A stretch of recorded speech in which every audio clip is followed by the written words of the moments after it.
Hi, this is Survi Agarwal. This is part 1 of marketing research, the topic in international marketing.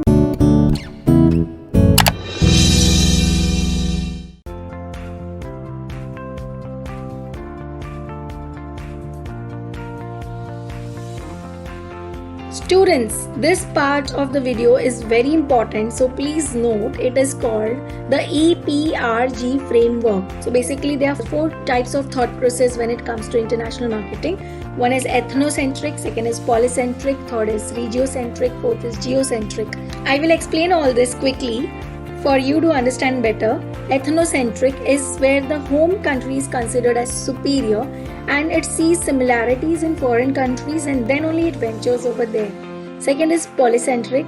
So each host country is unique is what is understood in polycentric, and it sees the differences in foreign countries and respects that and enters accordingly. Regiocentric sees similarities and differences in a region of the world in ethnocentric or polycentric in its view of the rest of the world, and it is a mix of actually ethnocentric and polycentric. And last, geocentric worldview sees similarities and differences in the home and the host countries before doing international business. An unconscious belief is that there for every country an EPRG framework understands the unique differences and different approaches towards culture and policies. The entire world is a single market for a company. That's how employees cross function. So strategies may be different, but it is a successful business integration that makes it work. The video is very important with the perspective of exams, the difference between domestic market and international market. So I'll just tell you the first differences, key points which you can write in exams. So first is conditions, second is transport cost, third is currency, fourth is politics, fifth is nature, sixth is tariffs, seventh is data, eighth is government and environment, and ninth is rules. Okay, the first one, conditions. So language, culture is similar in domestic market, and in international market many nations, different language and different cultures. Second, transport cost. In local market, the cost effectiveness is completely dependent on the method you are using, by road, by water, by air. In international market, transport cost gets local. As many as factories are there, you will get the cost accordingly from cost factory to retail, how much cost it takes. Again, you have to choose these mediums, but there are a lot of other dynamics. In currency, in domestic market there is one currency, in international market there are many currencies. In politics, similar factors in domestic and heterogeneous or different factors in international. In nature, it is homogeneous. Domestic market is one type and international is heterogeneous. In tariffs, that is tax benefits, it is simple in domestic market, complex in international market. It can be the other way around. Data, accurate and can be checked in domestic market. Difficult, high budget to get proper data in international market. Government and environment, basic interference of the local government might be possible, but in international market there is high interference. Be ready to do anything when the government asks for it. And rules, more experienced in local market, and it's a diverse and unclear and unguaranteed, uncharted territory in international market. Now let's understand a bit more about trading practices. First of all, buying, selling commodities and articles that are important is not possible to grow in one country or to create in one country completely. Foreign international trade is exchange of capital, goods, services, GDPs, as no country is self-sufficient. So surplus and deficit needs to be adjusted. If suppose we have more spices, someone has more oil, someone has more finished machines, so we have to adjust by buying and selling. Leading to transactions between residents and host countries, export and import trade is involved and many wants to develop them across the world. Trade anticipates future requirements and present needs. Let us understand the features of international marketing a little bit more. So basically, many economists believe that factors of production like land, labor, capital, or entrepreneurship cannot be shifted from one country to another country. So there is immobility of factors of production. Independent monetary systems, political boundaries, geographical distances, special productions of particular countries can be issues and are the features of international marketing. Long chain of middlemen, balance of payment has to be checked, whether we are getting any tax benefit or subsidy or government is allowing this kind of import export. Like in this lockdown, a lot of import export was closed down. National and constitutional policies have to be checked. These are the features of international marketing. Needs and drivers of international market. There are internal needs and external needs. In internal, it is financial, human resources, skills, objectives of business, policies, image, equity, research and development, technology, vision, so value, what it is providing. And in external factors, we have to see the economic, culture, legal, social, political, technological and natural parameters. Transformation of society through the globe is the new topic. Transformation of society through the globe. Structure of corporates are changing. Social mobility, that is people shifting from one place to another place, especially the middle class. Aging population, the population is becoming older, but in India it is the young population which will be the majority of the population in next 10 years. Decrease in birth rate, decrease in death rate. Longer working age is changing and the industry is growing, the market is growing, the businesses are growing.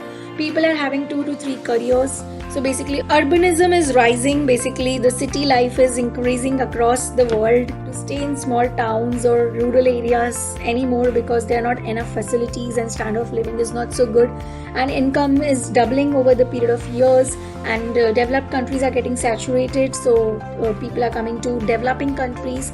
Women will make half of the workforce in next 2 decades, and families will become more and more nuclear, increasing to the trading practices and increasing to the international market, increasing to the transformation of the society.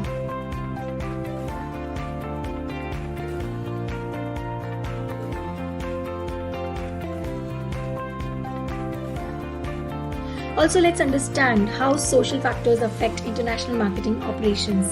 So basically, national taste, values and beliefs, literacy rate, double income families, language, demographic, female workforce, impulse buying, all these factors have increased the social factors that have affected the international marketing. Social factors क्या होते हैं जो international marketing को बढ़ावा देते हैं, जैसे कि national taste, हर country का अपना likes and dislikes होता है, उनके खुद के values and beliefs हो, क्या believe करते हैं नहीं करते, उनका literacy rate, कितने लोगों ने पढ़ा लिखा है, कितने लोग का कितना income है, वो families कितने हैं, उससे भी depend करता है population से, कौन सी भाषा बोलते हैं, कौन से कल्चर्स को मानते हैं, डेमोग्राफिक्स क्या है, इनकम क्या है, बैकग्राउंड क्या है, एनवायरनमेंट कैसा है और किस तरह की लाइफस्टाइल जीते हैं.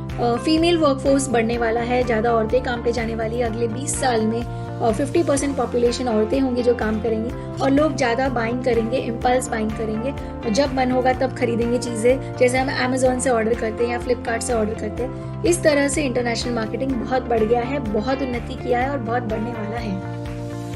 अब हम समझते हैं कि ट्रेड एंड टैरिफ बैरियर्स क्या होते हैं. ट्रेड एंड टैरिफ बैरियर्स मतलब हमें किस तरह से ट्रेडिंग प्रैक्टिसेस को रोका जाता है, उन पर टैक्स बढ़ा के या फिर उनके ऊपर ज़्यादा रेस्ट्रिक्शंस बढ़ा के. ऐसा तब होता है जब गवर्नमेंट को लगता है कि कोई चीज़ की सप्लाई बहुत ज़्यादा हो चुकी है and we don't need so much of thing. So government restrictions and incentives for products which are not coming in the country but is required is increased, design to help countries having domestic to foreign competition so that everyone maintains a standard and quality.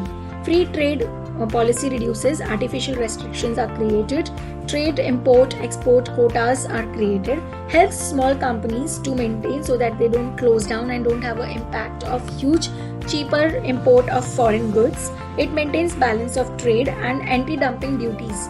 Anti dumping duties means हमारे country में कोई चीज़ हद से ज़्यादा बढ़ गई है, local market में नहीं चाहिए, तो हम फॉरेन में सस्ते में बेच रहे ताकि, पर उसमें उसका कुछ इनकम और प्रॉफिट नहीं निकल रहा, बड़ी कंपनीज को कोई फर्क नहीं पड़ रहा, पर छोटे वाले उसमें मर रहे. तो इसलिए एंटी डंपिंग ड्यूटीज करती है गवर्नमेंट, जहाँ पे आप डंप नहीं कर सकते कोई भी चीज़. Okay, where goods are offered at extremely low prices to capture market, such anti dumping policies are restrained through applying duties and taxes.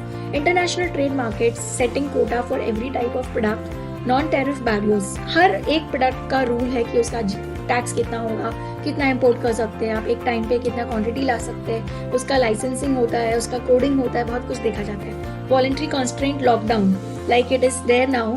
China products are not coming in a lot of countries, so lockdown can be created through artificial barriers or because of emergency. Understanding non-tariff barriers more, subsidies, voluntary export restraints, anti-dumping policies, custom valuation, import quotas, administration policy, local content requirement, standards, reciprocal requirement. Also, direct payment by government to a company in order to make it competitive nationally, internationally. Okay, giving cash grants, low interest loans, tax benefits, like I said before. Trade blocks. So like I said, European Union is a trade bloc, SAARC is a big trade bloc, NAFTA, OPEC, ASEAN, these are trade blocs or member organizations where a lot of countries are a part of such trade blocs for integration of trading and for understanding each other country requirements. Impact of creating trade blocs is that it creates a positive intense competition. It has less barriers, more trade can be done, technology spreads fast, resources and investment distribution is happening, social and cultural relations improve between the trading countries, customer welfare increases, collective bargaining increases, so product prices goes down. Negative impact of trade blocs. Okay, the negative impact is it creates political issues, huge concessions which is not feasible to get profit out for small markets, domestic market setback, local market collapses, and interdependence. We are highly dependent on other member countries. I will just say the full form of major trade blocs or major trading blocs. Okay, European Union (EU), South Asian Association for Regional Cooperation (SAARC), Association of Southeast Asian Nations, Latin American Integration Association, North American Free Trade Agreement, that is NAFTA, NAFTA,